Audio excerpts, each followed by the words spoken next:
On the night of March 11, 1888, when the first icy winds began to scream across the wooden walls of small American homes, families did not yet understand that their sleep that night, and for many nights after, would become a desperate struggle for survival. The Great Blizzard of 1888 wasn't just a storm. It was a force that pushed human endurance to its limits, reshaping how people huddled together in darkness, wrapped in blankets that felt thinner by the hour, hoping morning light would find them alive. Families slept not for comfort but for warmth, not for rest but for the chance to see another day. Many of them didn't know that the temperature outside had already begun falling so rapidly that even the snowflakes hitting their windows were freezing into hard pellets, rattling like tiny stones against glass. The children could hear it. The parents could feel the cold pressing through the walls like an enemy trying to break in. A father in New York City, who worked long shifts at a harbor warehouse, came home that night soaking wet. His coat was stiff with frozen sleet, and when he entered the apartment, the cold came with him, spreading like a ghost across the room. His wife quickly took his hands, rubbing them between her palms, trying to return some warmth. Their 2 young sons watched silently, wrapped in quilts made from old shirts. That night they slept side by side on the floor, closer to the small iron stove that flickered weakly with its last pieces of coal. Every few minutes the mother reached out to touch her children's cheeks to ensure they weren't getting dangerously cold. The father didn't sleep at all. He sat awake listening to the wind, terrified the windows might shatter. When he felt the drafts creeping under the door, he stuffed old newspapers and rugs against the cracks. Families all across the Northeast did this, turning their homes into makeshift fortresses against the cold. In rural Pennsylvania, a farmer and his family faced a different struggle. Their wooden farmhouse groaned under the pressure of snow piling onto the roof. The children's bedroom, located upstairs, was far too cold to sleep in, so the parents carried mattresses down to the kitchen, the warmest part of the house. They dragged the kitchen table aside and placed all the bedding near the brick chimney. The farmer placed every blanket they owned onto one giant sleeping mound. That night, all 7 members of the family slept in one pile, huddling like a cluster of animals sharing body heat. The father slept on the outside edge, shielding his children from drafts seeping in through the wooden walls. The mother fed the fire every hour, shaking violently from exhaustion but refusing to let the flames die. Outside, the snow rose past the windows until nothing could be seen but a wall of white. The blizzard howled like a living creature circling the house, searching for weaknesses. Sleep during the Great Blizzard wasn't like sleep today, soft pillows, warm rooms, quiet nights. It was a battle. Many families didn't dare fall into deep sleep because they feared they wouldn't wake up. A family in Connecticut had only a few logs left for their fireplace. The father decided to let his children sleep directly beside him, wrapping them with his coat while he pressed his back against the icy wall. He knew he might freeze faster that way, but he didn't care. The children's survival mattered more. The youngest boy awakened at midnight complaining that his feet felt like ice. The mother rubbed them with warm cloth dipped in water heated on a candle flame, the only warmth they had left. Sleep came in short bursts, interrupted by shivers that felt like electrical shocks.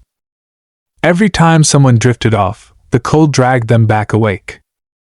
In Massachusetts, in crowded city tenements where immigrant families lived shoulder to shoulder, dozens of people tried to survive the night together. In one building, 4 families gathered into one apartment because only one of them had a functioning stove. They lined up mattresses along the floor in rows, more than a dozen children sleeping side by side. The adults stayed awake as long as they could, taking turns feeding the stove scraps of wood, broken furniture legs, even old photo frames, anything that could burn. They didn't realize the blizzard was growing stronger by the minute. Snow drifted against the building so high that the lower windows became sealed shut. Inside the apartment, the air grew humid from the combined breath of so many bodies, yet it was still bitterly cold, like air trapped inside a cave. Babies cried through the night, their tears freezing on their cheeks. A grandmother whispered prayers in a language no one else understood. Sleep came only when exhaustion overpowered fear.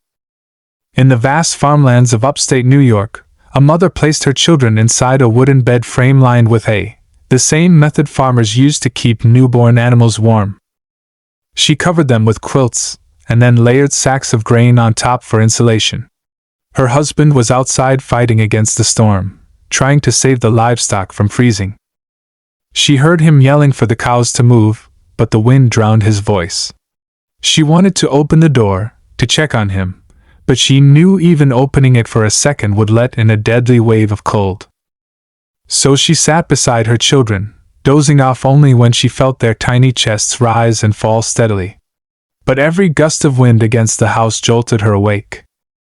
She imagined snow pushing through cracks, creeping across the floor like icy fingers reaching for her family.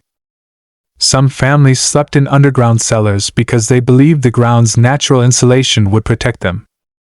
One such family in Vermont dragged their bedding down wooden stairs into a storage cellar filled with jars of preserved fruits and vegetables. The father lit 3 candles and placed them in a circle around the sleeping area, hoping their small flames would raise the temperature even slightly. The children asked why they were sleeping underground, and the mother simply said, "Because the earth is warmer than the sky tonight." They slept on sacks of potatoes, wrapped in wool blankets. Above them, the storm howled with a fury that shook dust from the ceiling beams. Every time snow slammed against the kitchen door upstairs, the children flinched. But the cellar was indeed warmer. Families across the region improvised similar methods, turning storage spaces, barns, and even root cellars into emergency sleeping shelters. In Maine, a family living in a lighthouse faced a terrifying situation. The tower's thick walls kept the worst of the wind out, but the spiral staircase acted like a funnel that pulled cold air downward. The keeper's family slept in the tiny bedroom beside the lantern chamber, wrapping themselves in heavy coats designed for seamen. The mother rocked her infant constantly because stopping meant the baby's body temperature would fall dangerously fast. The older children slept sitting up, leaning against the stone wall, drifting in and out as the tower swayed slightly under the storm's assault. The lighthouse beam barely pierced the blizzard's whiteout conditions, meaning ships at sea were in peril. The father stayed awake the entire night checking the machinery, afraid the light would fail. In thousands of homes, sleep became a memory rather than a nightly ritual. Parents whispered instruction to their children. "Don't sleep too deeply, stay close, tell me if you feel too cold." Blankets froze at the edges where breath condensed. Bread left overnight became so hard by morning that it cracked when touched. Families burned books, wooden toys, broken chairs, even parts of their porches if it meant keeping the fire alive for one more hour. The blizzard did not stop after one night. It continued. And so did the struggle to sleep. By the third night of the great blizzard, families had begun to understand a terrible truth. This storm was not passing quickly. The cold inside homes felt sharper, more aggressive, as though the walls themselves had begun to freeze from within. People slept closer than ever, the distances between family members shrinking until entire households became a single tangled shape of blankets, coats, and shaking bodies struggling to stay alive. A mother in Connecticut tied blankets around her children with ropes so they wouldn't accidentally kick them off in their sleep. She didn't mind how uncomfortable it was, she only cared that their small bodies stayed warm. Her husband lay with his arms wrapped around all of them, one arm under his wife, one arm over his eldest son. He whispered stories in the darkness, not to entertain, but to keep himself awake, because he didn't trust what might happen if he closed his eyes too long. In some houses, sleep became impossible because the sound of the storm was too frightening. The wind battered windows with such force that people imagined the glass exploding inward. A little girl in New Hampshire cried each time a gust hit the house. Her father tried to reassure her, but even he jumped at the noise. Finally, he moved the entire family into the small pantry where there were no windows at all. It was cramped, and the floor was hard, but at least the walls didn't shake as violently there. They slept sitting up, leaning against sacks of flour and jars of preserves. The father's feet went numb, and he knew frostbite was beginning. But he kept his wife and children wrapped in the only quilt they had left, letting the cold creep into his own legs so they could remain warm a little longer. Families in bigger cities had their own struggles. In crowded tenements, the lack of proper insulation meant the cold entered from every direction. A family of 5 living on the 4th floor of a Brooklyn building tried to sleep in their kitchen because it was the warmest room. The father placed their mattress right in front of the tiny stove, and the children huddled on top of each other like a stack of kittens. The mother lay behind them, her arms wrapped around all 3 of them. She felt their shivering through her coat, and every time she felt one child shake too hard, she sat up immediately to check if they were awake. "Stay awake just a little longer," she whispered again and again. She wasn't sure if sleep itself was dangerous or if the fear of it was more powerful. But she knew the cold was merciless. Some families slept in total darkness because they had run out of candles. In one house in Vermont, after their last candle flickered out, the family sat in silence, feeling their way through the darkness to find each other. They slept piled together in the living room, wrapped in old coats, curtains, and even rugs torn from the floor. A young boy woke up in the middle of the night and reached out with trembling hands, calling for his mother. She pulled him close and pressed his cheek against hers, whispering that everything was okay even though she herself was terrified. The darkness amplified every sound, the cracking of ice on the roof, the distant echoes of wind, the creaking of the wooden beams that held their home together. Sleep came in fragments, broken by jolts of fear. People in rural areas faced a different kind of danger. The isolation meant help was far away, and if something went wrong, no one could reach them. A family in the Adirondack Mountains slept in their kitchen with the curtains nailed over the windows to keep out drafts. The father kept the fire burning with pieces of the old barn door he had ripped off earlier that day. His wife nursed their infant, trying to keep the baby's tiny hands warm by tucking them inside her dress. She barely slept a minute because every time she closed her eyes, she feared the baby's breathing might slow. Their older son slept with the family dog at his feet, both of them shaking under the same blanket. The dog occasionally whimpered, a sound that echoed louder than the wind inside the small room. Some people slept in their clothes for so long that the fabric stiffened with frost. A man in Providence wore 2 coats, 3 shirts, and wrapped burlap around his boots. He slept sitting in a chair beside the stove, refusing to lie down because he knew if he reclined, exhaustion might pull him into deep sleep. He couldn't risk that. His wife and daughters slept on the floor near his feet, and he kept reaching down to touch their shoulders every few minutes to make sure they were okay. As the storm raged on, the ice outside grew so thick that their window frames cracked. At one point, frost traveled across the glass like a living organism, and the man simply watched it, too tired to even be afraid. In some homes, the cold created hallucinations. A grandmother in Pennsylvania later told her family that she saw flickering shapes around the room, shadows twisting in the corners, shapes that looked like people moving through the walls. She wasn't alone. Children across the region told similar stories. In the extreme cold and sleep deprivation, the mind played cruel tricks. A boy in Ohio claimed he saw his deceased dog curled beside him in the night, only to realize it was just a bundle of fabric. A woman in Massachusetts woke up screaming because she dreamed the snow had entered the house and was burying her children. She clutched them tightly until her husband calmed her down, assuring her it was only a dream, even though in truth he wasn't certain where the dream ended and reality began. Meanwhile, the world outside was truly frozen. Entire towns fell silent except for the wind. Telegraph wires snapped like twigs.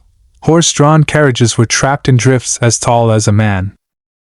People who tried to leave their homes were blinded by whiteout conditions and freezing air that could numb fingers in minutes. Families understood that their best chance of survival was to stay inside and conserve every bit of warmth. Sleep became a strategy. Parents kept track of who slept when. Someone always needed to be awake, watching the fire, checking the children, listening for signs of danger, roof beams cracking, ice breaking, or the chimney clogging with frost. A clogged chimney could mean smoke filling the house. Many families feared that more than the cold. Children often asked when the storm would end, but adults didn't have an answer. A father in Maryland told his son, "When the wind gets tired." But the wind never seemed tired.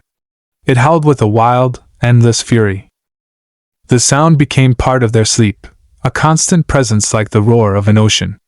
Some children grew so used to it that they fell asleep despite the noise, their small bodies giving in to exhaustion. Their parents envied them. Adults rarely slept more than a few minutes at a time. Yet even in the worst nights, small moments of hope emerged. A sister warming her brother's hands. A mother humming a lullaby. A father promising that they would see sunshine again. These moments didn't stop the cold, but they pushed back against the fear. And in that fight, families found strength they never knew they had. And still, the storm went on. By the fourth morning, the world outside was unrecognizable. Families who managed a few hours of restless sleep woke to discover that their doors were completely blocked by snow. The windows were buried so deeply that daylight could barely squeeze inside, leaving rooms dim and shadowy even at noon. Inside these dim rooms, the cold felt heavier than ever. People wrapped scarves over their faces before sleeping so their own breath wouldn't chill their skin.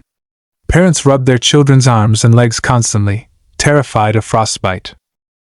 Sleep was no longer about rest, it was about survival through unconsciousness, a fragile state where the body clung to warmth by instinct.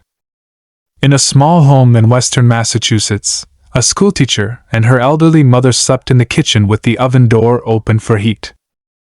They didn't dare use the stove for too long because their supply of wood was limited, so when they slept, they covered themselves with quilts stacked 3 layers high. The elderly mother shivered so violently that the daughter hardly slept at all, listening instead to the trembling of the old woman's breath. At one point in the night, the mother whispered that she was too cold to sleep. The daughter held her close, sharing warmth, thinking about summer days when her mother used to sit outside knitting in the sun. Memories became a way to endure the cold. They drifted in and out of light sleep, dreaming of flowers and warm breezes, only to wake to the harsh reality of frozen air biting at their skin. In New York City, families crammed into single rooms where the fire had long since burned out. With coal supplies cut off and streets impassable, people used whatever they could find, old newspapers, broken picture frames, even pieces of clothing, to burn for heat. Sleep became unpredictable. A boy in Lower Manhattan slept on a pile of coats with his 2 younger sisters wrapped around him. Their mother sat awake nearby, her hands cupped over their faces to feel the warmth of their breath. Several times during the night, she shook them gently to make sure they were alive. She had heard stories of people falling asleep in the cold and never waking up again. Each time one of her children stirred, she felt a wave of relief wash over her, a small victory against the storm that raged outside. In the countryside of Maine, a fisherman and his family slept with their oil lamps burning, terrified of letting darkness consume the room. The fisherman's wife placed hot stones wrapped in cloth under their bedding, an old trick she learned from her grandmother. The stones cooled quickly, but for a little while they gave the illusion of warmth. The fisherman's youngest daughter slept on his chest, her small fingers curled into the fabric of his shirt. He listened to every creak in the house, fearing that the roof might give way from the weight of snow. Sleep came only when exhaustion broke his resistance. Even then, he slept lightly, waking at every small sound. His wife hardly slept at all, keeping her hands on their children to feel for any dangerous coldness. Farther south in New Jersey, a family was forced to sleep in their barn after the roof of their home collapsed under the weight of the storm. The barn, though cold, was structurally stronger. They laid blankets over piles of straw and slept beside their cows, whose warm bodies offered more heat than the dead fireplace in their ruined home. The children found unusual comfort in the soft animal sounds, the gentle snorts, the rhythmic breathing, the shifting of hooves in the hay. At one point, the mother woke up shivering violently. Her husband took off his coat and draped it over her despite the freezing air biting through his own clothes. They slept in short bursts, disturbed often by the groaning of the barn walls under the weight of snow. But even this place felt safer than their house. In Philadelphia, a large family shared a single bed because their blankets were limited. The parents slept on the edges while the children slept in the middle. They pressed so close together that their breaths mingled, forming little clouds in the air with each exhale. One child whispered that she dreamed of beaches and warm sand. Her brother said he dreamed of a fireplace bigger than their house. The parents listened quietly, tears forming in their eyes, because their children still found warmth in imagination even when reality was brutal. They slept in fragments, each dream shattered by cold before it could settle into comfort. For some families, the psychological strain of the storm became harder than the cold itself. Days and nights blurred together. Children asked if the sun was broken. Adults wondered if the storm might never end. A woman in Connecticut found herself waking constantly from nightmares where the snow flooded into the house like an ocean wave. Her husband tried to comfort her, reminding her that the walls were still strong. But even he had dreams of roofs collapsing and walls splitting open. Stress and cold mixed into strange shapes in their minds, making sleep a confusing place where fear followed them like a shadow. In a tiny cabin in the mountains of New Hampshire, a lumberjack and his wife sheltered with their newborn child. The cabin had only one small window, now covered by a thick sheet of ice. They slept with the baby between them, their hands placed constantly on the child's back. The baby's cries were weak, little whimpers barely audible over the roar of the blizzard. The mother rocked him gently in the dark while the father fed the fire with the last pieces of chopped wood. They slept in shifts, never at the same time, because one of them needed to keep the baby warm. The minutes of sleep they stole were shallow, haunted by worry. In many homes, sleep became a desperate act of faith. People prayed before closing their eyes. They whispered goodbyes in case the cold took them in the night. They dreamt of spring, of green fields, of warm rain. They clung to each other, bodies stacked together like layers of protection against the world outside. Parents held their children. Children held their pets. Strangers held each other in crowded shelters. Everyone understood that warmth meant life. And still, the blizzard continued its relentless assault, hours stretching into days, days stretching into a nightmare that refused to break. Families slept not in comfort, but in defiance. Their sleep was a fragile shield against a storm that threatened to erase everything in its path. By the 5th day of the blizzard of 1888, the cold had begun to feel alive, as if it were a creature pressing its weight against every wall, crawling in through every tiny crack, looking for a way to reach sleeping families. People woke with frost clinging to their hair, their eyelashes stiff and white. When they breathed, the air around them shimmered like smoke. Despite this, exhaustion forced them to sleep, small, fragile moments of unconsciousness that came out of sheer human need. A family in upstate New York slept sitting together on the floor, backs against the same wall, trying to use the heat of their combined bodies to keep themselves from freezing. The father's arm wrapped around his wife's hand rested on their daughter's shoulder, and the daughter held tightly to their old dog, who had not left their side since the storm began. Sometimes the dog would lick their faces when they drifted too deeply into sleep, sensing danger in their slowing breaths. The father whispered to the animal, "Don't let us go," as if the dog could hold back the storm through loyalty alone. In many homes, sleep was interrupted by sharp pains in fingers and toes, early signs of frostbite. People massaged their hands and feet before going to sleep, trying to get blood flowing. A seamstress in Delaware wrapped her feet in strips of wool she had torn from old clothing. She lay awake for hours, listening to her children breathe, terrified of closing her eyes. Her mind played tricks on her. She imagined snow falling inside the house, covering the floor, creeping toward her children. Each time she drifted off, she jerked awake with a gasp. Her children, too tired to fear anything anymore, slept beside each other with their arms entwined. When one stirred, the other instinctively pulled them closer. Even in sleep, they reached for warmth. In rural Vermont, a farmer decided to sleep in the loft of his barn because the animals' shared warmth made it the warmest place he had. He lay on a bed of hay above the cows and horses, wrapped in 2 thick blankets. His breath froze in the cold air, forming a thin layer of frost on his beard. He could hear the animals shifting beneath him, their steady breathing soothing his fear. He slept for the first time in 2 days, but only in short bursts. Each time he awoke, he checked the wooden beams above him, afraid that the weight of the snow would break them. The storm had a way of making even the strongest structures feel frail. But here, surrounded by the animals he cared for, he found a strange comfort, enough to let him drift back into uneasy sleep.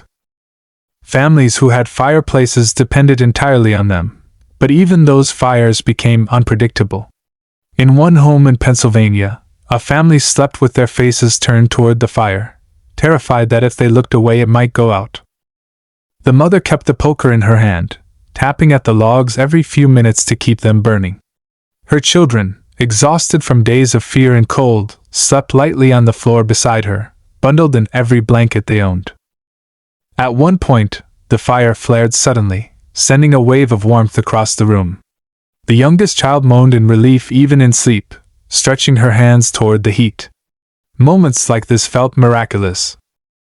But not long after, the fire dimmed again, and the room returned to its frozen stillness. In many places, the sound of the storm had embedded itself into people's sleep. Even when the wind paused, people dreamed of it, howling through streets, slamming into houses, screaming against shutters. A young man in Baltimore said later that he slept only when the wind was loudest, because the silence felt even more threatening. Silence meant something was different, and different meant danger. On one of those silent nights, he jolted awake believing the roof had collapsed, but it hadn't. It was just exhaustion mixing with fear. Still, he stayed awake for hours afterward, staring into the shadows of the room, waiting for something to break. In the Appalachian region, an entire family slept inside a single bed frame they had dragged into the kitchen. They placed bricks heated from the stove under the blankets, though the heat didn't last long. As the bricks cooled, the children whimpered in their sleep. Their mother pulled them closer, whispering lullabies even though they were already asleep. She did it more for herself than for them, a reminder that warmth and comfort still existed in the world, even if only in memory. Her husband stayed awake by the window, watching the storm press against the glass like a living force.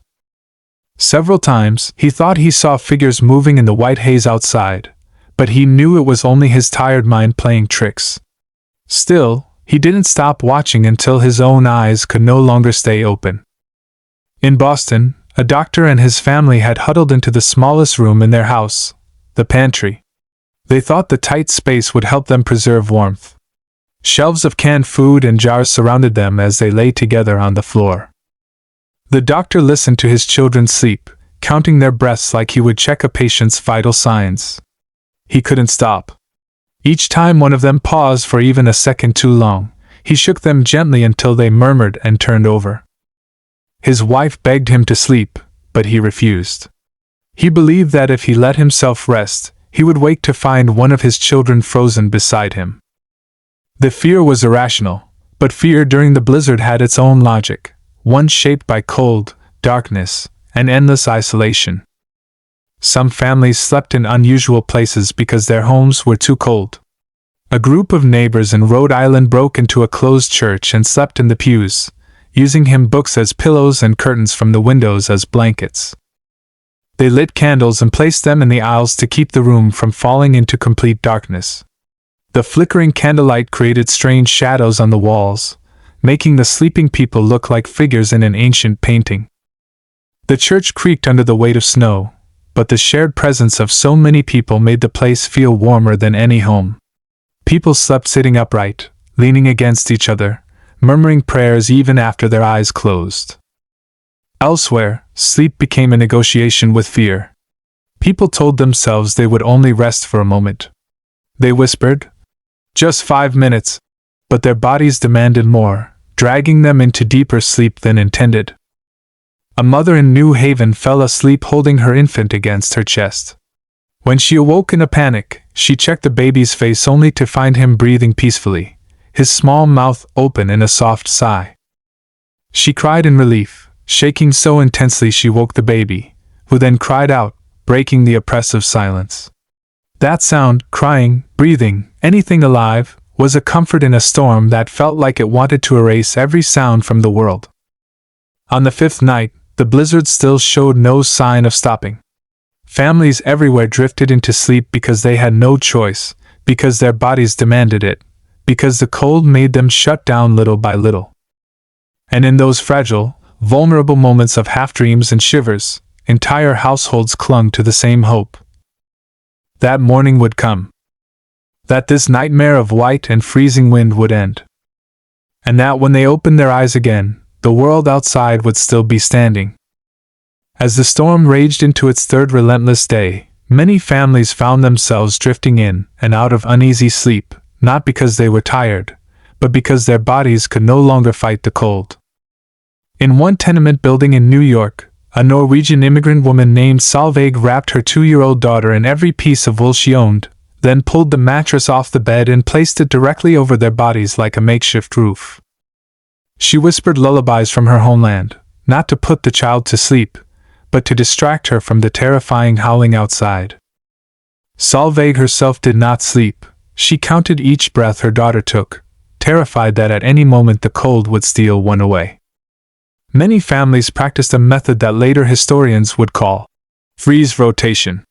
When one person's body became dangerously cold, another family member would trade places with them in the center of the sleeping cluster.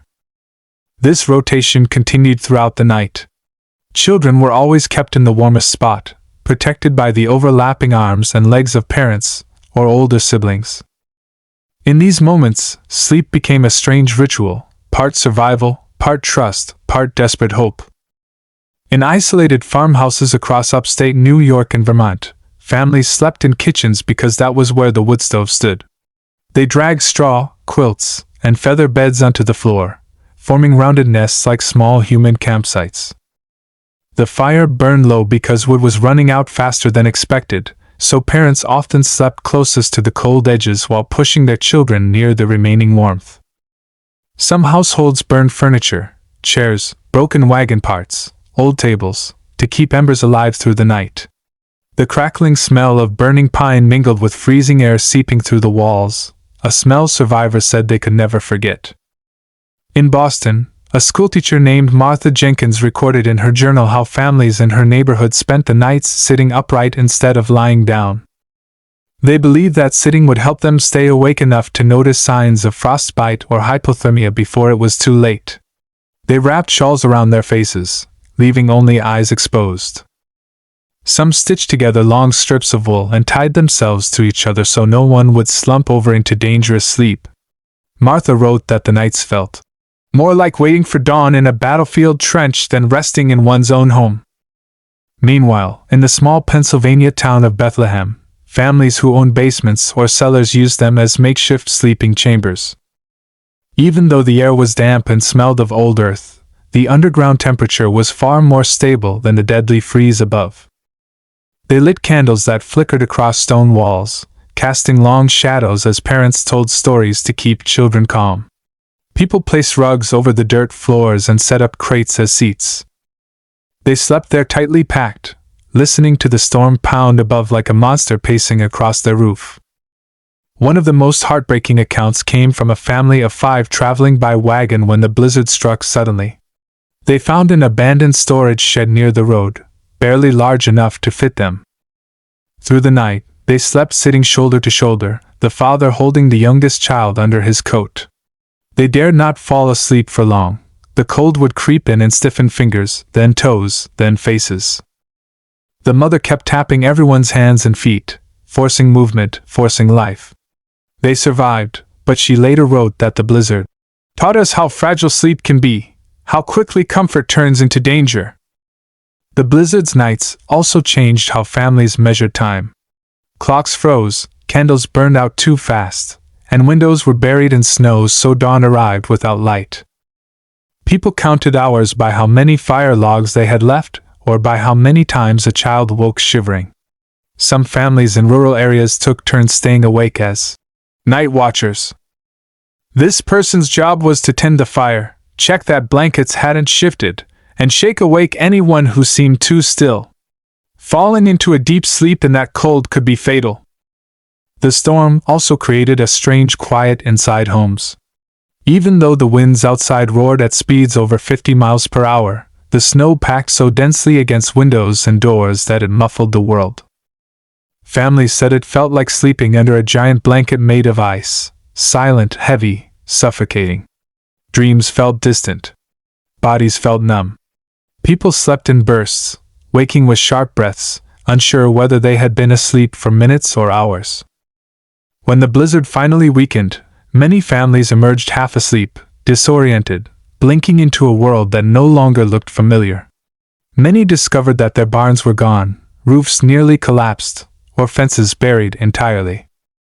But they also remembered those nights spent clinging together for warmth, whispering encouragement in the dark, guarding each other's lives simply by staying awake.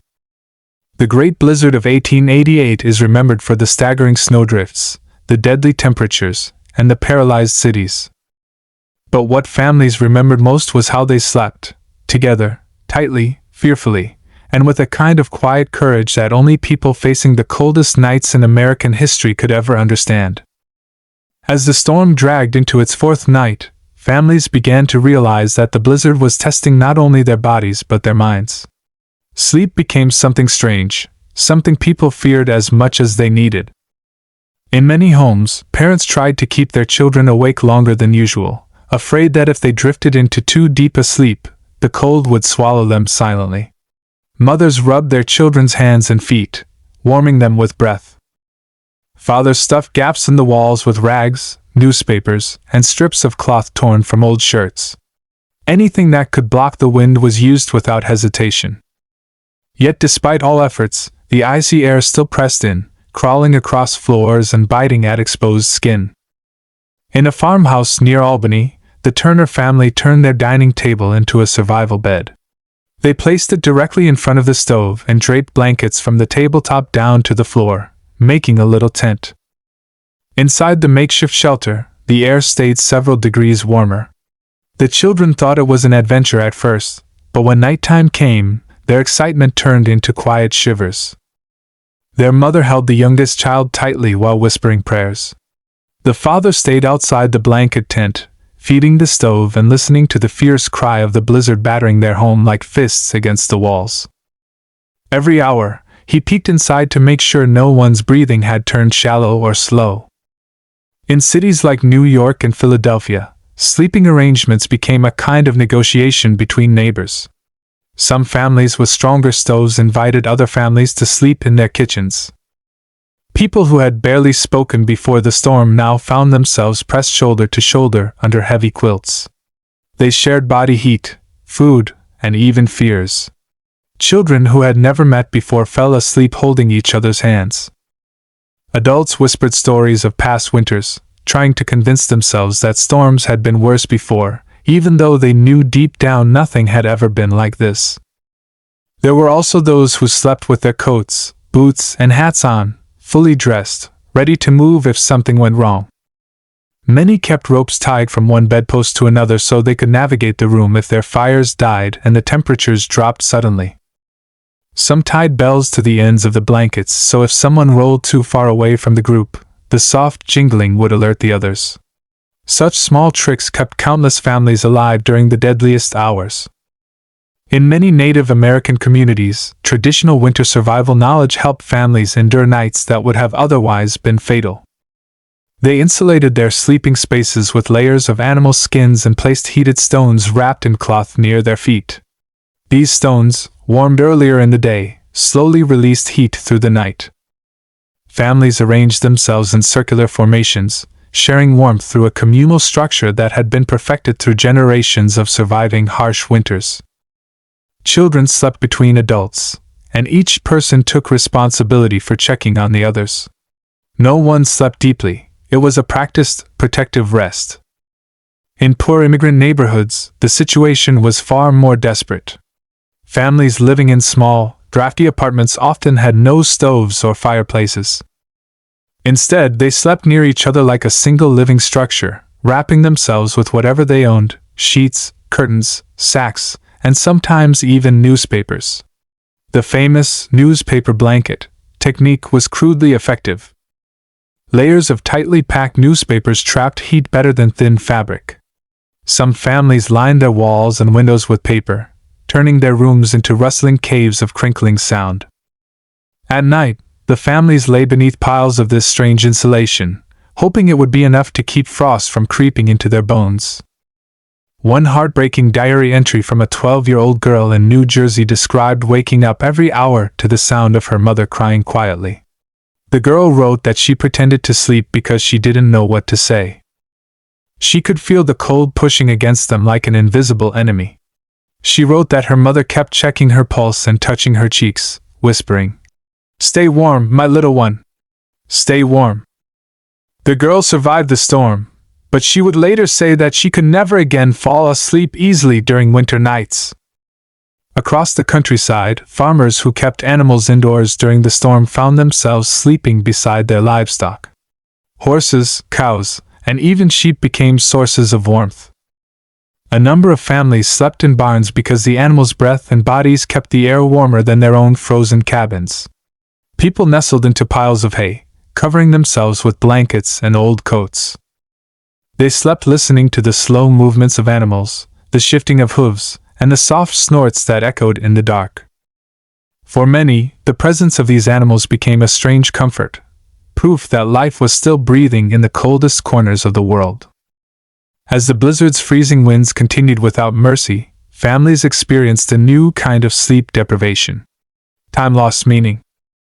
People dreamed of warm rooms, summer sunlight, or long-forgotten experiences like dipping feet in a river or resting under a tree.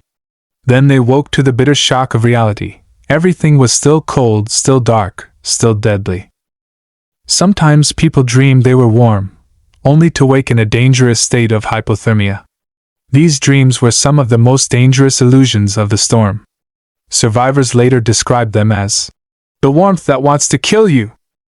And yet, even in the worst nights, parents tried to create moments of comfort. They sang lullabies, told stories, hummed familiar tunes, or whispered memories from better times. These small gestures kept children calm, and calmness saved lives. Panic burned energy, and energy loss meant faster freezing. So families learned to sleep quietly, breathing slowly, pressed together as tightly as possible. They learned to share warmth not just with their bodies but with their presence, their voices, and their will to survive until morning. By the fifth night of the Great Blizzard, the cold had become something almost alive, a presence that filled every corner of every home. Families no longer slept the way people normally sleep. They drifted in and out of half-dreams, clinging to tiny pockets of warmth they created with their own bodies. The wind outside screamed like a wounded creature, rattling doors, shaking window frames, and forcing snow through even the smallest cracks. Inside those trembling walls, mothers and fathers whispered encouragement into the darkness, hoping their voices could keep their children awake just long enough to survive until morning.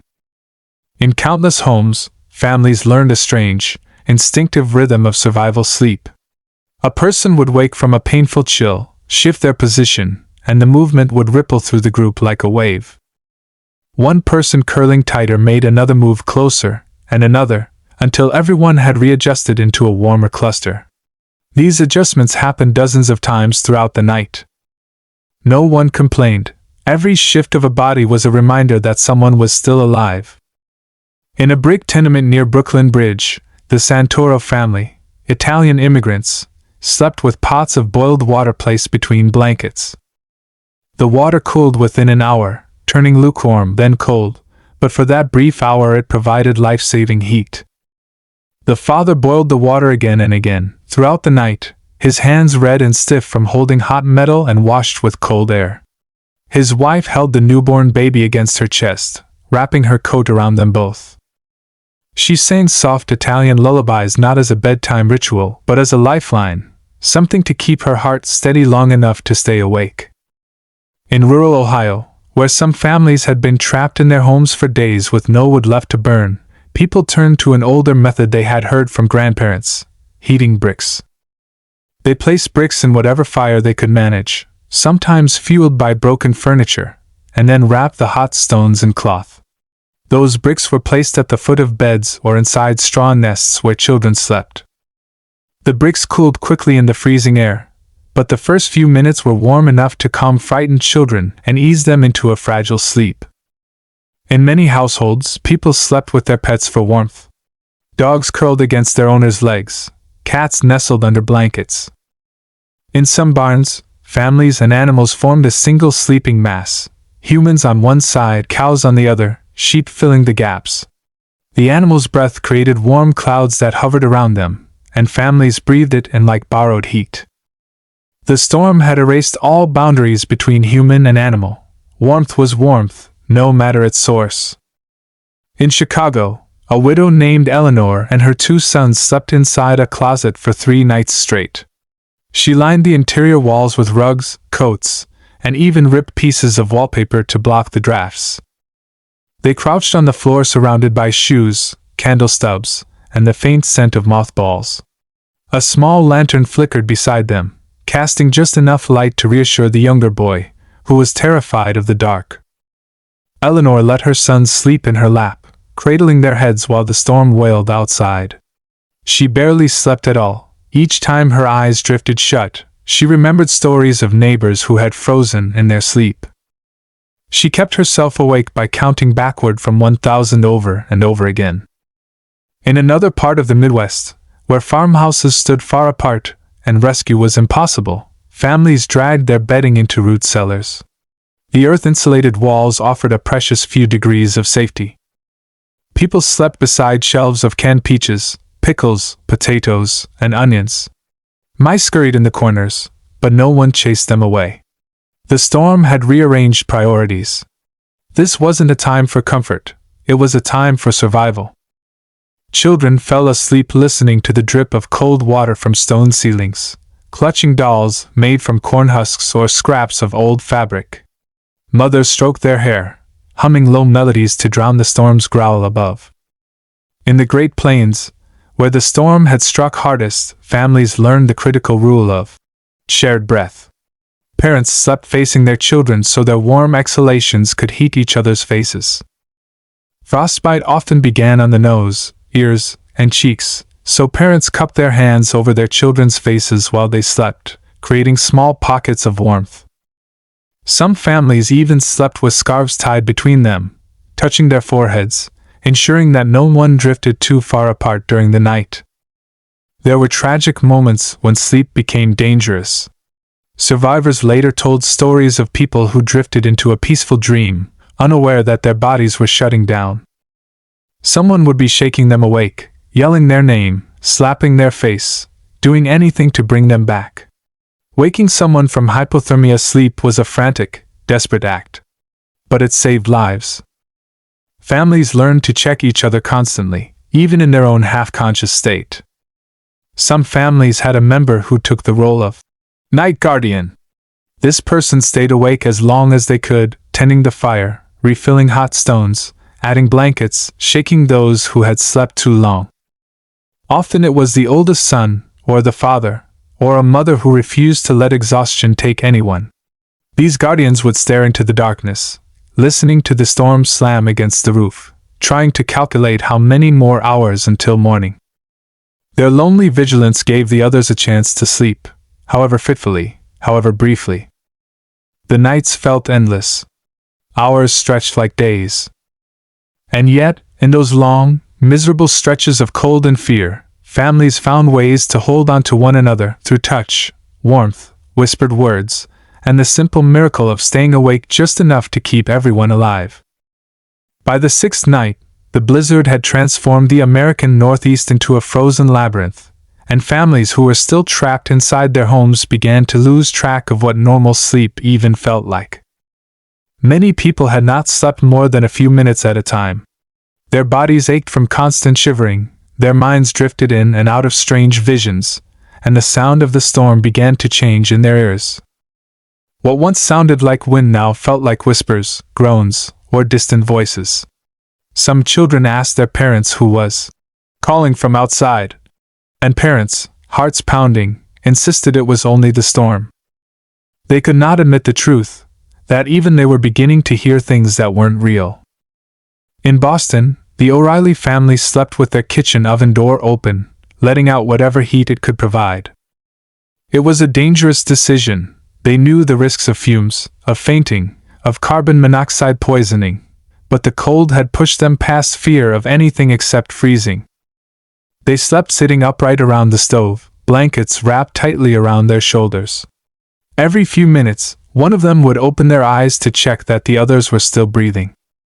Their teenage daughter later wrote that she felt like a sentinel guarding sleeping statues, because her parents' faces looked carved from ice in the dim, orange glow. In rural Vermont, families slept in attics because heat from the stove rose upward. They dragged mattresses, quilts, and piles of firewood up steep, narrow stairs. The roofs creaked under the weight of snow, and sometimes the ceiling groaned so loudly it jolted entire families awake. They slept with lanterns lit, too afraid to let darkness settle. The attic floor became a shared sleeping ground. Children, parents, grandparents, even neighbors who lived too far from town to risk traveling home. They lay like a woven human blanket, limbs overlapping, breath mingling, dreams flickering in and out like sparks from dying embers. In Philadelphia, there was a small neighborhood where German families shared an old survival technique. Heat pillows. They sewed cotton bags filled with dried beans, heated them near the stove, and placed them at the center of the bed. The warmth lasted longer than boiling water, and children tucked their hands under these warm pillows to fall asleep. Parents whispered stories of old European winters, trying to make the blizzard feel less frightening by comparing it to storms they had heard about from their ancestors. But deep down they knew, this storm was not like the ones in stories. This one felt deeper, darker, heavier. In many homes, people slept in fear of their own windows. Glass panes froze from the inside, forming thick layers of frost that looked like white lace. Some windows cracked under the pressure of snow and ice piling against them.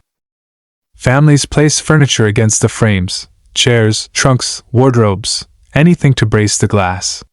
They slept with their ears tuned to the slightest sound, terrified that a sudden break would send cold air pouring in like a wave of death.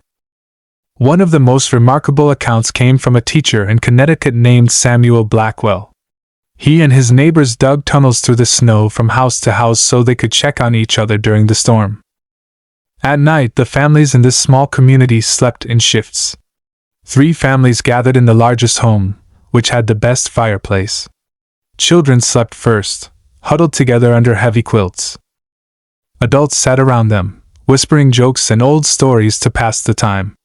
When the children awoke hours later, the adults finally lay down to rest, their faces drawn, their bodies exhausted. Samuel wrote that those nights felt like sharing one heartbeat between many bodies. In Nebraska, the storm was so fierce that snow drifted into the rafters of some homes. Families slept on kitchen floors because the upper rooms had become too cold to survive. They kept lamps burning, not for light but for psychological comfort.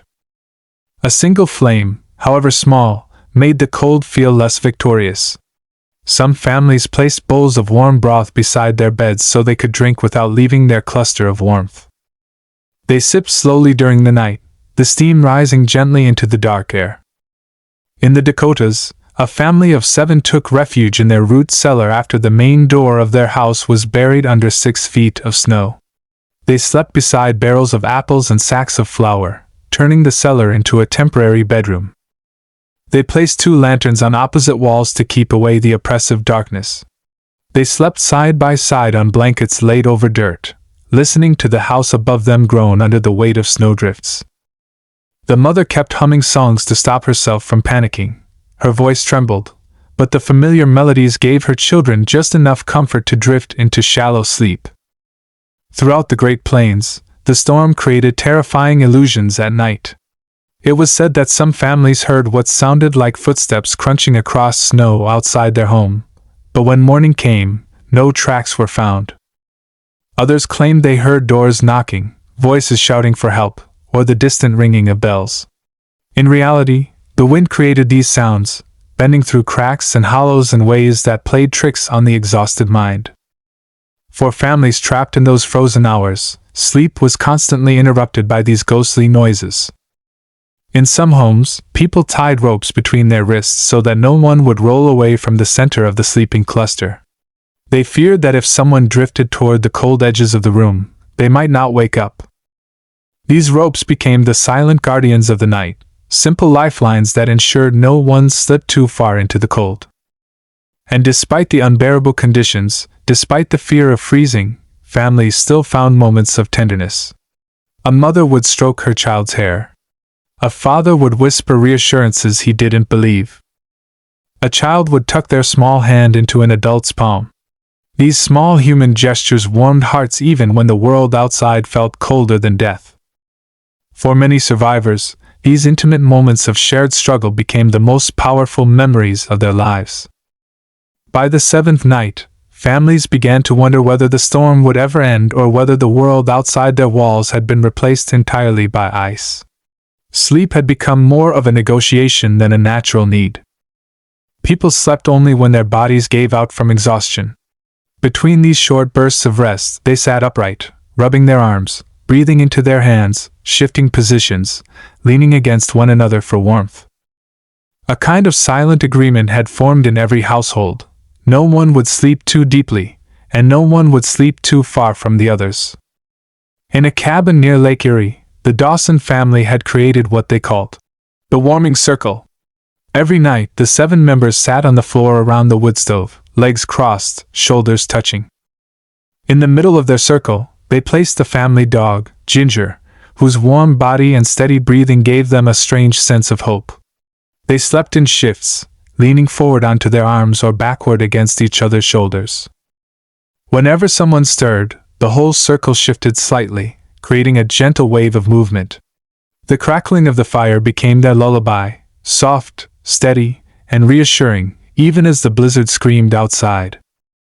In New York City, where snow had swallowed entire streets, some families slept in stairwells because they believed the narrow walls trapped more heat.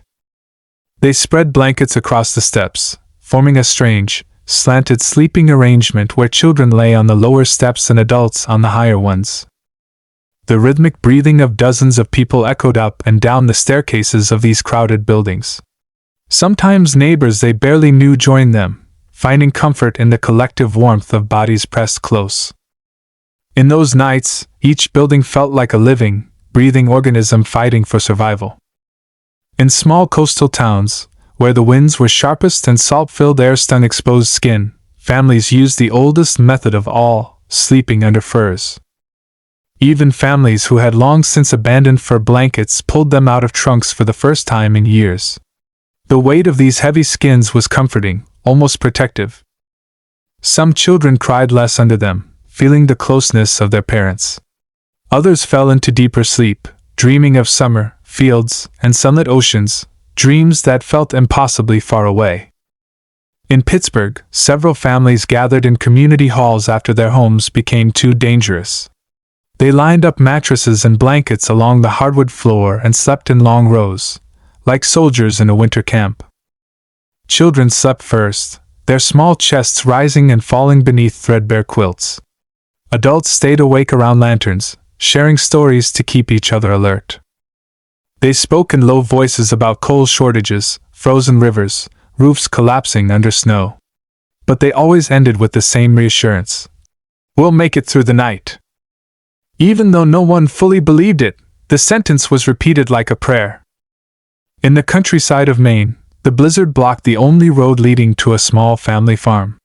With no way to reach town, and the storm howling endlessly, the family took shelter in their storage shed, which held barrels of apples and sacks of grain. The shed was cramped, its walls thin, but the smell of apples created a strange sense of calm. They slept in short bursts, taking turns holding the youngest children. The parents checked fingers and toes constantly, terrified of frostbite. The oldest daughter read aloud from a Bible until she fell asleep mid-sentence, the book slipping from her hands. As the storm pressed into its 8th night, something strange happened in many homes. People began to fall asleep in mid-conversation. Their exhaustion was so deep that their bodies simply shut down for moments at a time. A mother would be telling a story and suddenly drift off, her head dropping forward. A father tending the fire would nod briefly into unconsciousness before jerking awake. Children, worn out from fear and cold, fell asleep in the middle of asking questions. Families accepted this in silence. There was no time to be embarrassed or startled. The blizzard had taken absolute control over their rhythms. In Chicago tenements, some families slept with lit candles placed on metal trays, believing that the tiny flames would help warm the air. The flickering lights created shadows on the walls that looked like moving shapes. Some children whispered that angels were walking around the room. Others thought the shadows were ghosts. Parents simply let the stories flow. Anything that kept children from panicking was welcomed. In isolated farmhouses across Pennsylvania, sleep became a communal event. Rather than retreating to separate rooms, families slept together in the living room, spreading quilts across the entire floor. Grandparents, parents, children, every generation pressed close. Some families even invited neighbors who lived alone, believing no one should face the storm without another heartbeat nearby. The room became a single warm pocket of humanity in a world frozen solid. There were also moments of heartbreaking sacrifice. In several recorded accounts, parents placed their children in the warmest position, usually in the center of the group, and slept at the edges, taking the brunt of the cold themselves. Many parents caught frostbite while keeping their children alive. One father in upstate New York wrapped his coat around his son, leaving himself exposed. He survived, but his hands never healed fully. He later said he would do it 1,000 times over. Despite all the disorientation, families developed a system of waking each other. A gentle shake. A whispered name. A hand brushed across the cheek. These simple gestures saved countless lives in the silent hours before dawn. Whenever someone felt too warm, a dangerous sign of hypothermia, others kept them awake by talking, singing, or nudging them until the feeling passed. By the time morning finally broke on the storm's 8th day, most families had barely slept more than a few minutes at a time. Their eyes were hollow, their bodies trembling, their minds drifting between reality and dream. But they had survived another night, something that felt like a victory carved out of sheer willpower. They could not tell when the night would end, because the sound of the storm outside had swallowed time itself, making it feel as if this cold and darkness were the natural state of the world. The way the blizzard winds slammed against the walls made it seem like the house might collapse at any moment, yet the people inside held on to their courage, relying only on the warmth of each other. The mother held the smallest child tightly against her chest. The baby's lips were turning blue, its breast shallow and trembling, while the father kept wrapping the blanket around the whole family again and again so that not a single drop of heat escaped. In the middle of the room, a small lantern burned weakly. Its light was faint, but that faint glow felt like hope. Suddenly the wind outside made such a violent sound it felt like a massive train had rushed over the roof. Everyone jolted in fear. The little girl, Emily, burst into tears, shaking from terror. The mother hugged her and whispered, "Just hold on, sweetheart, just hold on." But her own voice trembled. No one knew if morning would ever come, if they would survive, or how much colder it might get. Then the father felt a sharp draft coming from the direction of the porch. He realized snow was now pushing through the cracks of the door. If the door gave way, it would be over for them. He got up quickly and went to the doorway, but the cold hit him so hard he could barely breathe. He shoved old cloth, boxes, and whatever he could find into the cracks. His fingertips were losing feeling, his hands stiffening in the icy air, but he didn't stop, because his family's life was behind that door. The storm was growing even more violent. The Great Blizzard of 1888 was not just a cold night, it was nature in a state of rage. People believed such storms happened only in remote mountain regions, but that year it swallowed entire cities and towns alike. New York, New Jersey, Connecticut, everything had turned white and silent. No one had been prepared for something like this, and this family was just one of thousands caught helplessly within it. Inside the house, even breathing was becoming difficult. The cold had sunk into their bones. The mother kept rubbing the baby's face again and again, trying to warm it. The baby coughed weakly. When the father sat down beside them, the mother whispered, "He's freezing. I don't know what to do." The father took off his own coat and wrapped it around the child. His entire body shivered violently, but he ignored it. The wind outside was now making strange sounds, sometimes like a whistle, sometimes a roar, sometimes like thousands of voices screaming at once. This wasn't just weather, it was as if the earth was speaking in another language, and humans could only listen in fear. A small bowl of water kept in the corner had turned to solid ice. The parents now understood how dangerously low the temperature had dropped inside the room. They thought about lighting a fire, but the chimney was completely clogged with snow and ice. If they lit a fire, the smoke would fill the house and kill them. So fire was impossible. The little girl looked at her parents and asked, "Will the morning come?" The father answered softly, "Of course it will, storms don't last forever." But inside his heart he wasn't sure of it. Still, hope was all they had. The night dragged on. The cold seemed to freeze time itself. They were exhausted, but they couldn't sleep. If they slept, they might never wake up. So they stayed awake, sharing warmth, holding tightly to one another. That was the only rule of survival in the great blizzard: stay together, never separate. Suddenly a loud thud came from outside, like something had crashed onto the roof or a large branch had broken and fallen. Everyone flinched. The mother clutched the baby tight. The father stood up slowly, staggering from exhaustion and cold. He tried to look through the frosted window. Everything outside was buried under snow, roof, trees, the entire world. Nothing was visible. A moment later the little girl said softly, "Daddy, I can't feel my toes." The father quickly held her small feet in his hands, rubbing fast. He knew this was a terrifying sign. Her body was starting to freeze. If they didn't find warmth soon, the entire family would be in danger. But the only source of heat left was human warmth. So the parents pressed their children to their chests, rubbing their arms and legs over and over. No one knew whether morning would ever arrive, but they weren't giving up.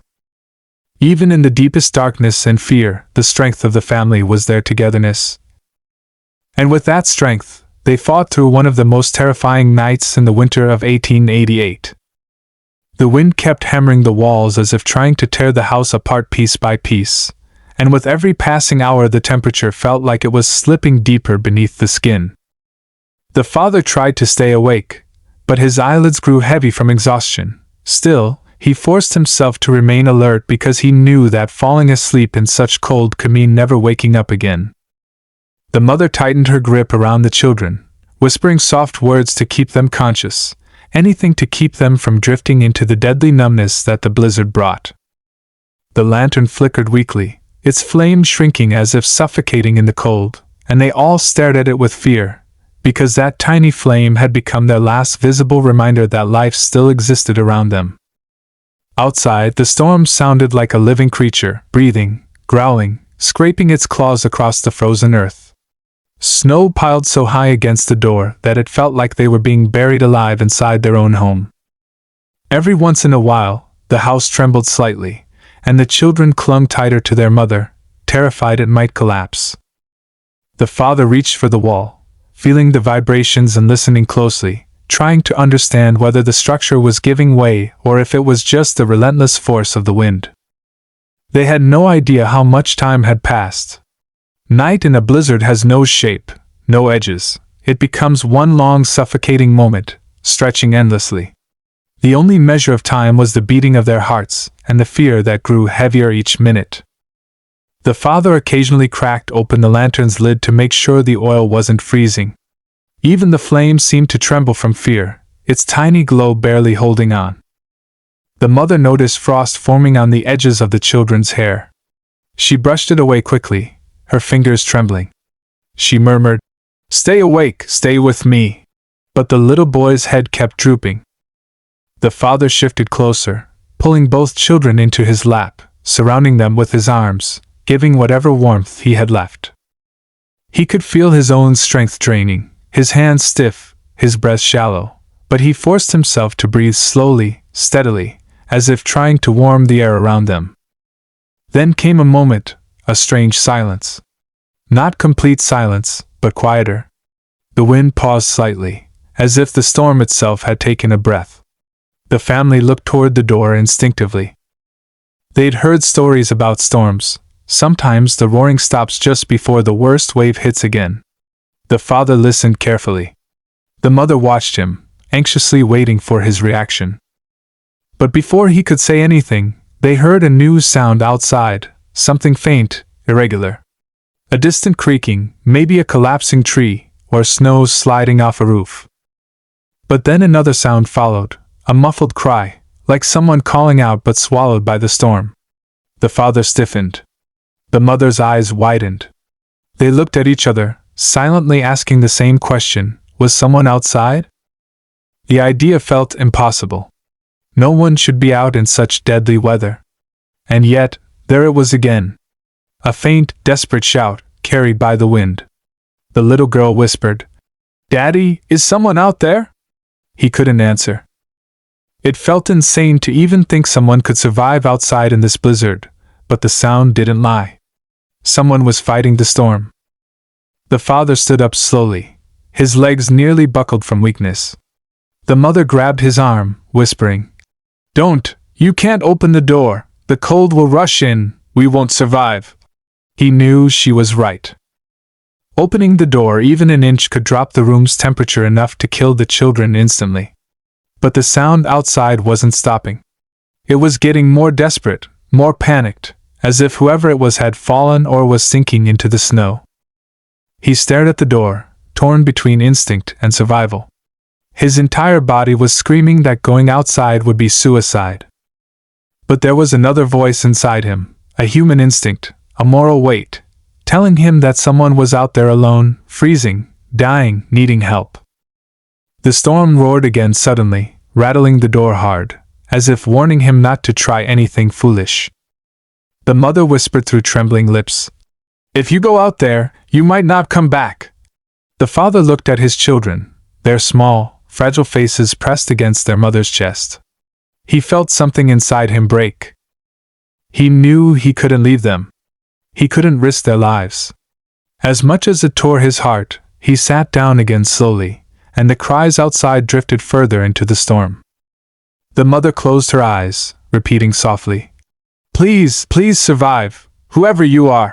The family huddled together again, hearts heavy, breaths shaking, knowing they were trapped but hoping morning would still find them alive. But the storm didn't end. It grew louder again, angrier, as if enraged by their refusal to open the door. Snow slammed against the walls like fists.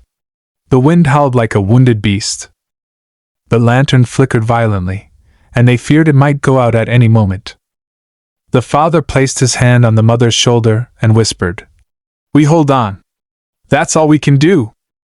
And so they held on, shivering, exhausted, terrified, through a night that felt endless, wrapped in darkness and the icy breath of the great blizzard. Hours dragged on like a slow, painful crawl through darkness. The family could feel the cold tightening around them, squeezing the last bit of warmth from the air. The father tried to rub life back into his numb fingers, but even that movement was getting harder. The blizzard outside screamed against the house as if determined to tear away every last hope they clung to. The children were barely talking now, only soft whimpers, tiny breaths. The mother kept whispering their names again and again, afraid that if she stopped even for a moment, they might slip into unconsciousness. The lantern flame shrank dangerously low. Each time it fluttered, they all froze, watching it with silent fear. If it went out, darkness would swallow them whole. But more than darkness, they feared the cold that would creep in without even being seen. The father leaned closer to the lantern, shielding it with his shaking hands, trying to warm the glass a little to keep the flame alive. He whispered to it as though it were a living thing, "Stay with us. Just a little longer." Suddenly the house let out a long, low groan. The walls trembled, and a section of snow slid off the roof with a thunderous crash. The children screamed and buried their faces in their mother's coat. The father looked upward, his heart pounding, wondering if the roof was buckling under the weight. It was impossible to know. The storm was covering every sound, every sign, beneath its monstrous roar. Then something happened that frightened them more than anything so far. The wind suddenly stopped. Not a full stop, but a strange, eerie pause. No rattling windows. No screaming gusts. Just a suffocating stillness. The mother and father exchanged a terrified look. They had heard of this before. The eye of a deadly storm. That haunting, deceptive calm that comes right before the worst, most violent wave hits again. For the first time in many hours, they could hear their own breathing. The silence felt unnatural, heavy. The little girl whispered, "Daddy, is the storm over?" Her voice sounded too loud in the stillness.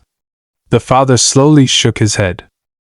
He wasn't sure of anything, but every instinct inside him felt danger lurking right outside those thin wooden walls. He slowly crawled toward the window, careful not to disturb too much cold air.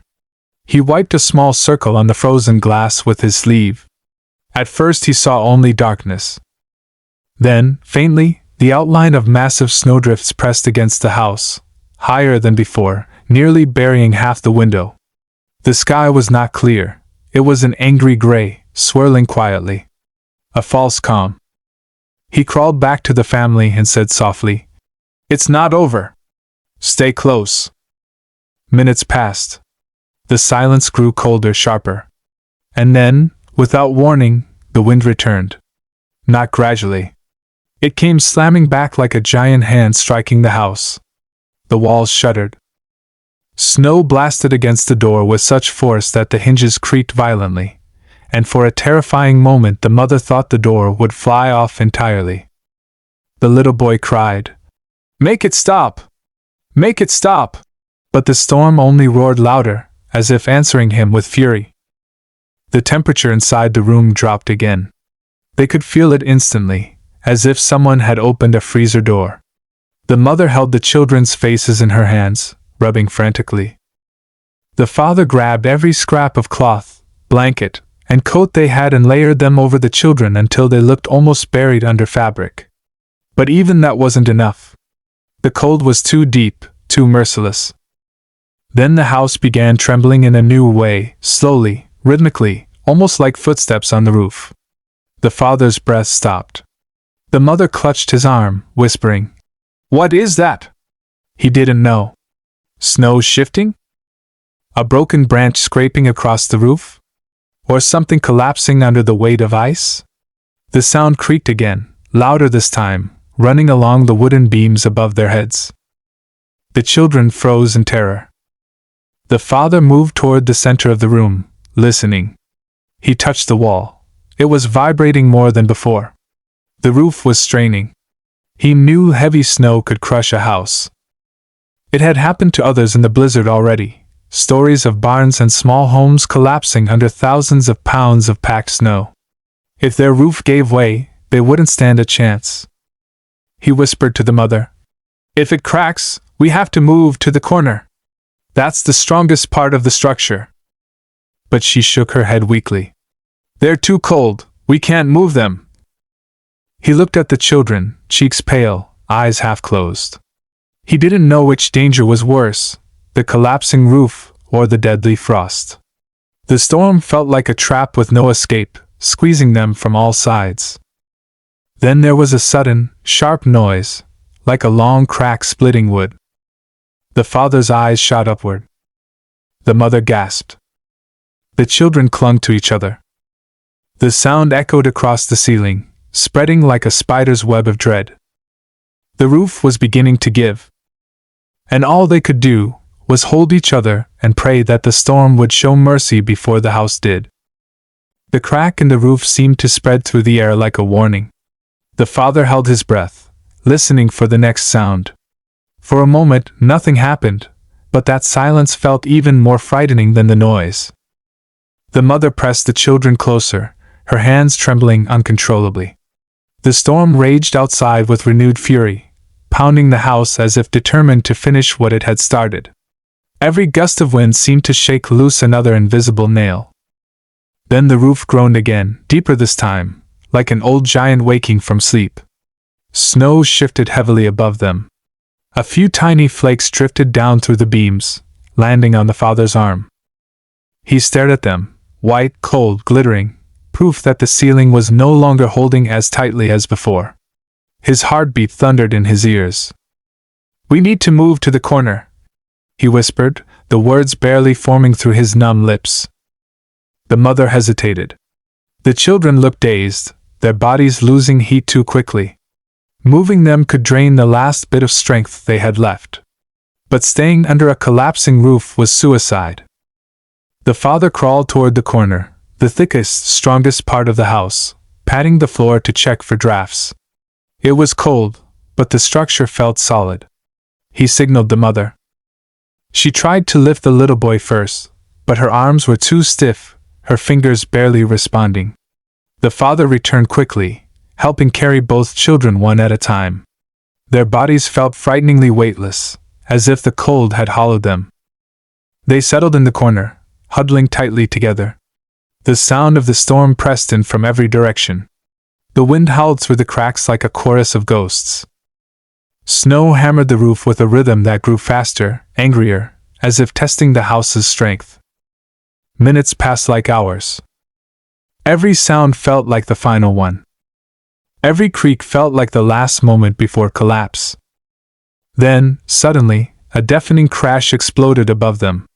A large section of snow slid off the higher part of the roof and landed with immense force outside, shaking the entire house. The children screamed. The father covered them instinctively. The mother buried her face against his shoulder, whispering, "Please hold, please hold." The roof moaned in protest but did not fall. Relief washed over them, but it lasted only seconds. The wind shifted direction, now battering the other side of the house. A window pane cracked sharply, forming a long thin line that stretched across the frozen glass like lightning. The mother gasped, crawling instinctively to shield the children from any shards that might fall. The father grabbed a heavy blanket and pressed it against the window, hoping to slow down the cold air seeping through the crack. But the blanket trembled in his hands. Every gust of wind felt like a blow strong enough to punch through the glass completely. His hands were so numb he could barely feel the fabric. His vision blurred for a moment. The mother snapped at him softly. "Stay awake, please!" He blinked rapidly, forcing himself back to consciousness. Sleep now meant death. He slapped his own face lightly, desperate to stay alert. The little girl was crying from exhaustion and fear. "Daddy, I want the sun to come. I want it to be morning." Her voice cracked like the window.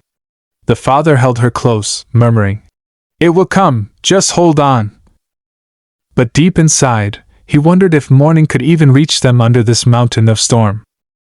Outside, the blizzard let out a wild roar that echoed against the hills. It was the sound of a storm at its peak, the kind of sound that stripped branches off trees and twisted fences like paper. Inside, the house shook so violently that dust fell from the rafters. The mother clutched the children as tightly as she could. Suddenly, the lantern flickered wildly. Then dimmed. Then brightened. Then dimmed again. The father stared at it with desperation. The oil was nearly gone. The cold was taking its last warmth. If the light died, they would be left in complete darkness. No flame, no sense of time, nothing to keep their spirits anchored to life. The mother whispered, "No, please don't go out," as if begging the lantern itself. The flame sputtered once more, shrinking to a tiny blue spark. The little boy whimpered, "Daddy, the light!" But the father had no answer. He cupped his hands around the lantern, but even his breath could not revive the struggling flame. For a moment, the world felt frozen in silence. And then, the lantern went out. Darkness swallowed the room instantly, thick and absolute. The storm outside screamed louder than ever, and inside that blackness, the family clung to each other, praying that their warmth, their will, and their love would be enough to carry them through a night that seemed determined to never end. And as the wind pushed itself through every crack in the wooden walls, the families inside those trembling houses would tighten their circles even more, because in storms like this, 1 inch of warm skin touching another could make the difference between waking up alive or freezing in place before morning came. Many parents kept their children sleeping directly on their own chests, believing that the rise and fall of a heartbeat helped the little ones stay calm enough to rest. Even when the blizzard outside screamed like a living thing trying to claw its way into the room. Mothers sometimes kept hot stones wrapped in wool at the foot of the bed, turning them over every couple of hours as the heat faded, sending fathers outside to reheat the stones in whatever fire they could maintain. Even if that meant burning broken tools, loose floorboards, or anything not strictly essential. Families would drift into strange half-sleep patterns, waking constantly to check for frost forming on the walls near the bed, because frost inside a room often meant the temperature had dropped to the danger zone. It wasn't uncommon for people to sleep in short bursts, 20 minutes, 40 minutes, maybe an hour, before someone shook them awake and told them to move their fingers, rub their ears, or breathe deeper. Deep sleep was risky, because when the cold settled over the body, it lulled people into a deadly, comfortable stillness. Parents whispered stories and prayers through the night, not because they were calm but because the sound of a familiar voice kept everyone awake just enough to stay alive. Sometimes a family living upstairs in a small townhouse would break through the floorboards and climb down to join the neighbors below, not out of panic but because body heat didn't rise the way they hoped. Cold air collected in strange pockets, and entire rooms became traps where temperatures dropped faster than anyone expected. So they would climb down with blankets tied around their heads, candles between their teeth, and children held tight under their coats, hoping the family below was willing to open the door and let them squeeze into whatever space remained. Meanwhile, the storm thickened so much that people inside the houses felt as if they were sleeping at the bottom of the ocean. Every gust pressed against the walls with slow, crushing force. The windows became milky white sheets of ice, slowly pulsing as the wind crashed against them. Even the sound changed. It no longer resembled wind, it resembled something heavier, something that rumbled and moaned, vibrating the bedposts, shaking the teacups on the shelves, and making the nails in the beams groan like old bones. Families often slept huddled in the middle of the floor because walls were the coldest part of any room. People learned quickly that the closer you got to the center of a structure, the longer the heat lingered. Some families even built makeshift tents indoors using chairs, broomsticks, and blankets, trapping their combined warmth in a small enclosed space. Children found it fun for the first hour, like camping inside the living room, but by midnight the novelty disappeared, replaced by shivering bodies, stinging fingers, and breath that felt heavy and hard to draw because the air inside the little tent turned colder with every passing minute. Parents would wrap scarves around their children's mouths so their breath wouldn't freeze against their skin. Older folks rubbed warm animal fat on their cheeks to keep frostbite from clawing into their flesh. When they finally tried to lie down, the boards below them felt like sheets of metal left in snow, so the families layered hay, rugs, and torn clothing beneath their bodies just to soften the icy bite. Even then, they slept curled tight, knees pulled to their chests, arms locked around whoever they loved most, because the cold punished anyone who stretched their limbs too far away from the shared heat in the middle. And yet, even in these brutal hours, when every breath felt earned and every minute of rest came with danger, families learned to listen to each other's breathing as the only sign that life still held its ground against the storm. Mothers kept their palms on their children's backs, feeling the small ribs rise and fall. Fathers stayed half awake through the night, their ears tuned to the slightest change in the room, the faint snap of a freezing board, the whistle of wind forcing itself through a seam, or the sudden stillness that meant the fire had died and they needed to move now, not later. Sometimes, when the storm grew so violent that it felt like the whole house might be peeled apart, families would sleep with their boots still on, because if the roof tore open or the door blew off, they would have only seconds to move before the cold hit them like a physical strike. People learned during the Great Blizzard that cold wasn't just a temperature. It was a force that stunned the body, froze the lungs, and could stop a person from standing upright within moments. So they slept dressed as if they might need to run, even though there was nowhere safe to run to. Boots, coats, gloves, hats, it all stayed on, even in bed, even under the blankets, because the difference between covered skin and exposed skin could be the difference between life and death. Many families who lived in rural cabins had a strange ritual during these blizzards. They brought the livestock indoors with them. Chickens, goats, even small cows. The animals breathed, stomped, and shifted through the night, turning the room into a chaotic tangle of bodies and noise, but they produced heat, precious heat that kept the temperature from dropping to lethal levels. Children sometimes fell asleep with their heads resting on the sides of cows or goats, because the animals were warm in a way no blanket could ever be in such conditions. It wasn't comfortable, but comfort was not the goal, survival was. And while people slept in these huddled shapes, the world outside their walls changed rapidly. The snow didn't just fall, it traveled, shifting into monstrous drifts that swallowed barns, fences, and entire first floors of houses. Families woke at odd hours to the sound of snow piling against the doors, pressing so hard that the wooden frames bent inward. A few brave individuals would dig from the inside using whatever tools they had, fire pokers, kitchen ladles, broken boards, trying to carve out just enough space so the door wouldn't jam permanently shut. If the door sealed with ice, they would be trapped, and trapped people had no way to fetch wood, no way to check on animals, no way to escape if the roof collapsed. So even in the freezing dark, they worked by candlelight, sweating from the effort even while their breath came out as white clouds. When they tried to rest again, the cold punished the moisture on their skin, turning sweat into a chilling layer that stung like needles. Mothers wiped their children's faces dry with rough cloth, whispering for them not to cry because tears froze quickly and could damage the delicate skin near the eyes.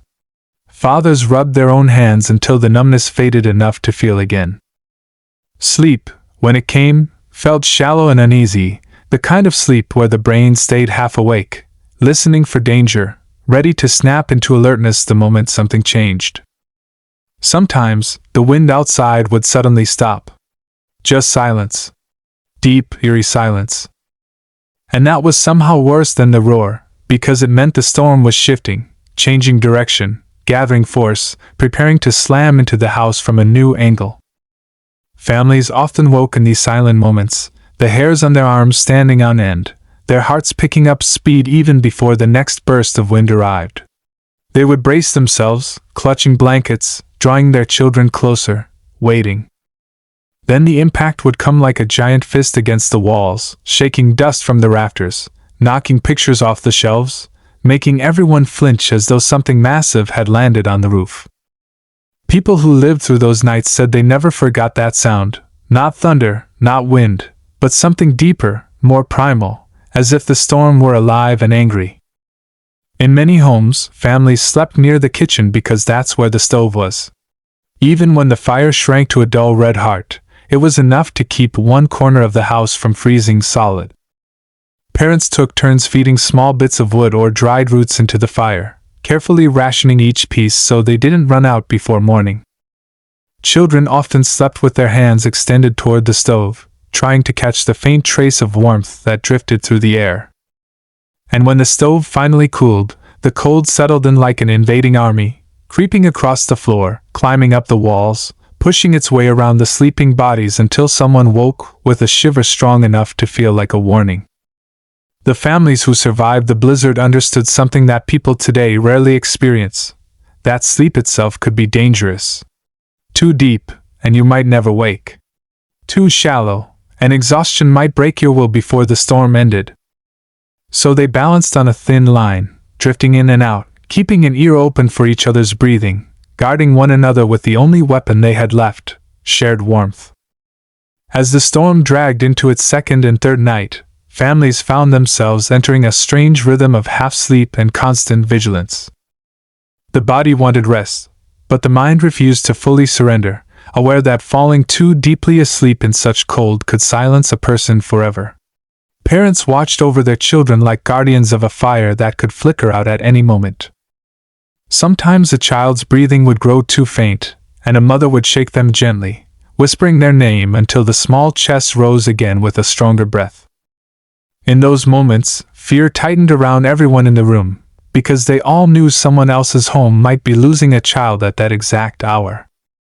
In cities like New York and Boston, where tenement buildings were packed with immigrants, entire floors of families gathered in one apartment because each room alone was too cold to survive in. People who barely knew each other during ordinary days became temporary family.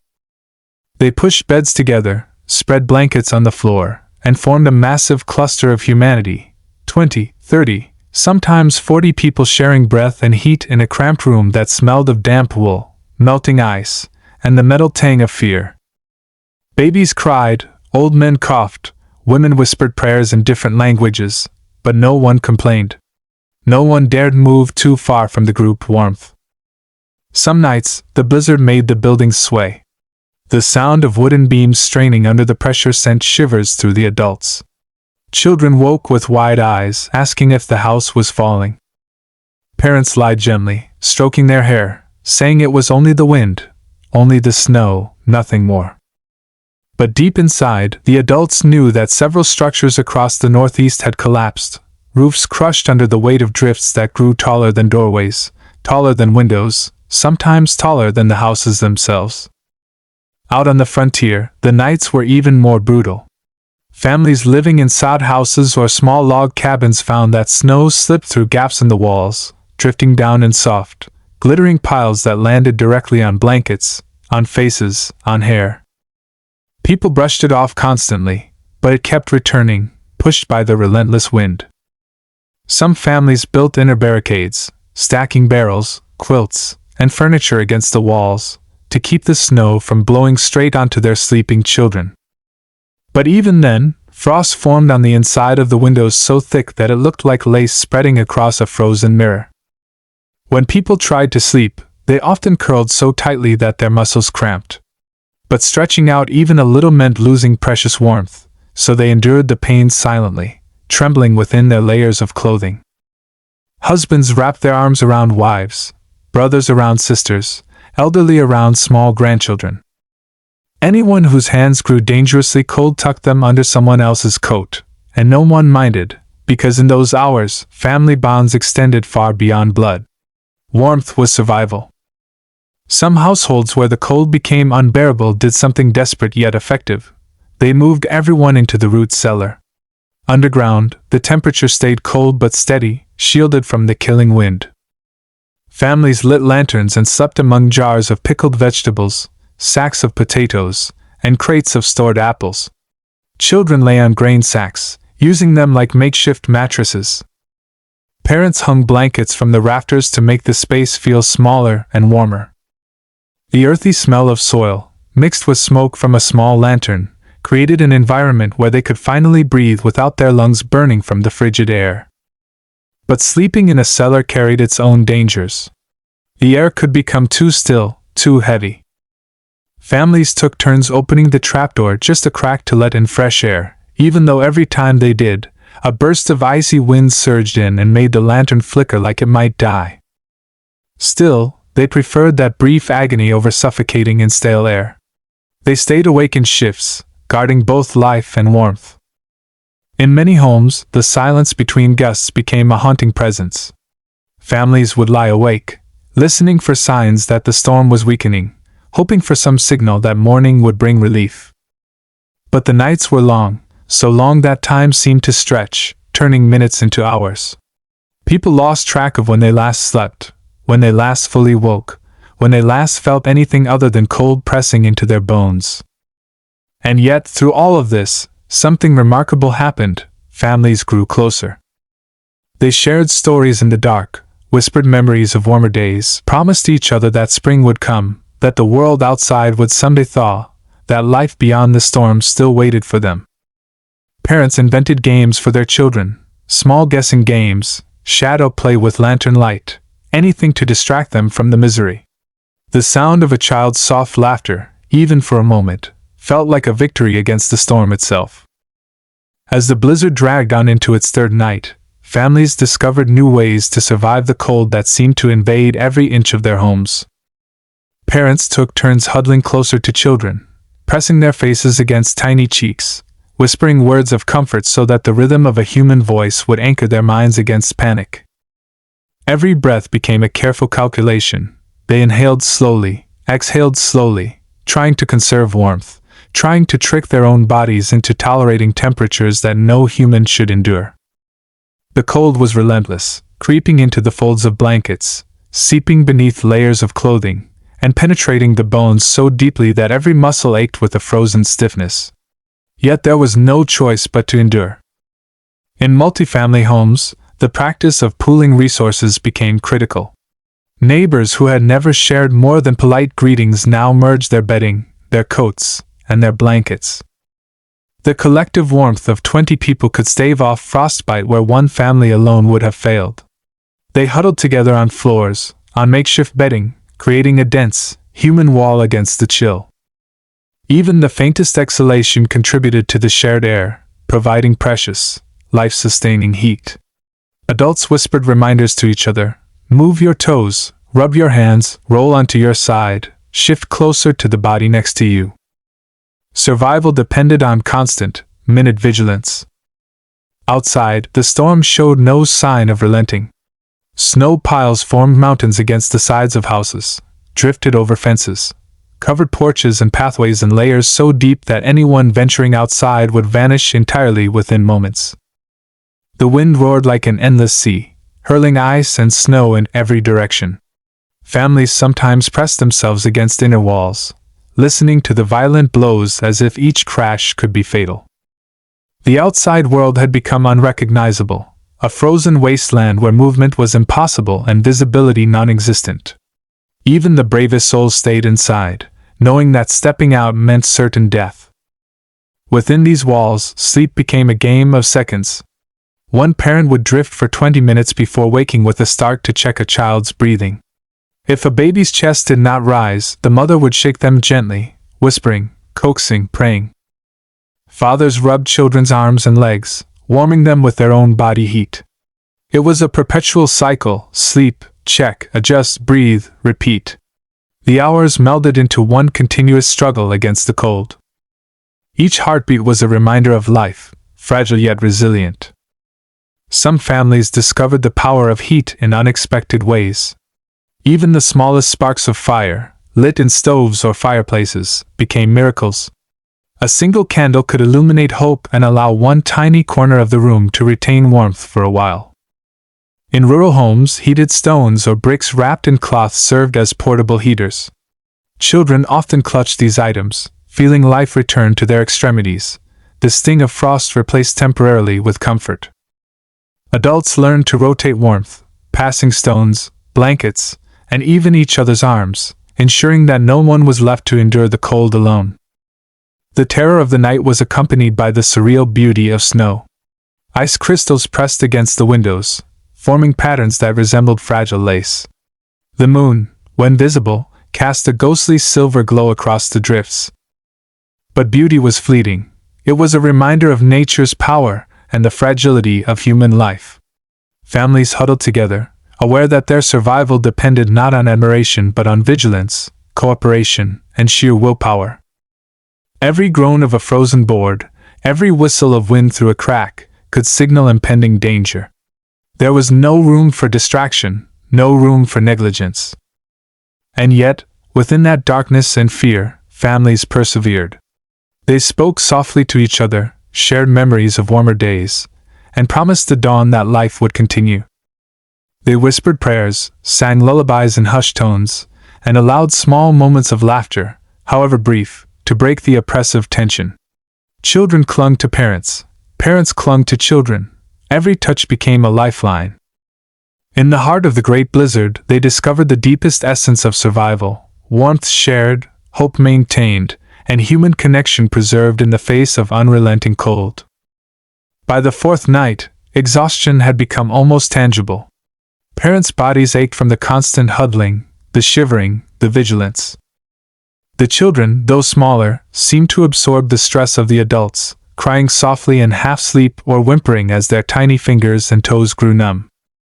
The fire in the stove had nearly burned out, leaving only smoldering embers that provided just enough warmth to prevent immediate frostbite. Lanterns flickered weakly, their dim glow casting long, dancing shadows across the walls, making familiar furniture appear alien and menacing. Every sound, the groan of a beam, the scrape of ice across the windowpane, the howl of the wind, sent shivers through every person in the room. Families had learned to adapt in creative ways. Parents pressed children under layers of blankets, coats, and even rugs. Sheets were draped over furniture to trap heat. Hands were used not just to hold each other but to massage, rub, and transfer warmth from one body to another. In multifamily buildings, the combined weight of so many humans huddled together actually raised the temperature of the room slightly, just enough to delay the onset of frostbite. Children, sensing the peril around them, sometimes lay perfectly still, conserving energy, drawing warmth from the adult's touch. Every breath was a conscious effort, and every heartbeat a fragile victory. The night stretched on with no sign of relief. Time became irrelevant. Days, nights, and hours blurred into one endless, cold continuum. Some families recited prayers in low whispers, while others told stories to distract the children from the gnawing chill. A small act, telling a tale, humming a tune, or rubbing a hand over a cheek, was treated as vital as any physical measure of survival. Hope became as essential as warmth, and those who maintained it gave life to those around them. Outside, the blizzard raged unchecked. Drifts rose higher than chimneys, streets disappeared under snow, and the howling wind moved like a living entity, battering doors and windows. Some families could hear neighbors shouting faintly through the wind, cries for help that were immediately swallowed by the storm. In these moments, the world beyond the walls felt vast and unforgiving, a frozen wilderness that reminded everyone of their fragility. Parents developed an almost supernatural sense of time and space, moving carefully through the rooms to check on every family member. Each small noise, shuffling feet, a child's cough, a whisper, was interpreted for meaning, danger, comfort, life. They took turns sleeping only in microbursts, because sleep without vigilance could mean never waking again. Often, they held one another even while attempting to rest, using the rhythm of combined heartbeats to steady themselves. Even the act of eating became a delicate operation. Any food had to be rationed carefully, eaten slowly, and often warmed over embers so that it could restore energy without wasting precious heat. Families who ran out of fuel or food improvised with whatever they had, dried roots, leftover grains, scraps of cloth burned carefully to provide momentary warmth. Every decision carried weight. Every moment of inattention could result in frostbite, hypothermia, or worse. Despite the fear and the endless cold, families clung to hope. They whispered reassurances, recounted shared memories, and reminded each other that morning would come, that the storm could not last forever. They learned that human contact, touch, breath, warmth, was the most powerful weapon against the storm's cruelty. And in this unbroken chain of vigilance, love, and endurance, they survived hour by hour, minute by minute, until the blizzard's grip began to loosen.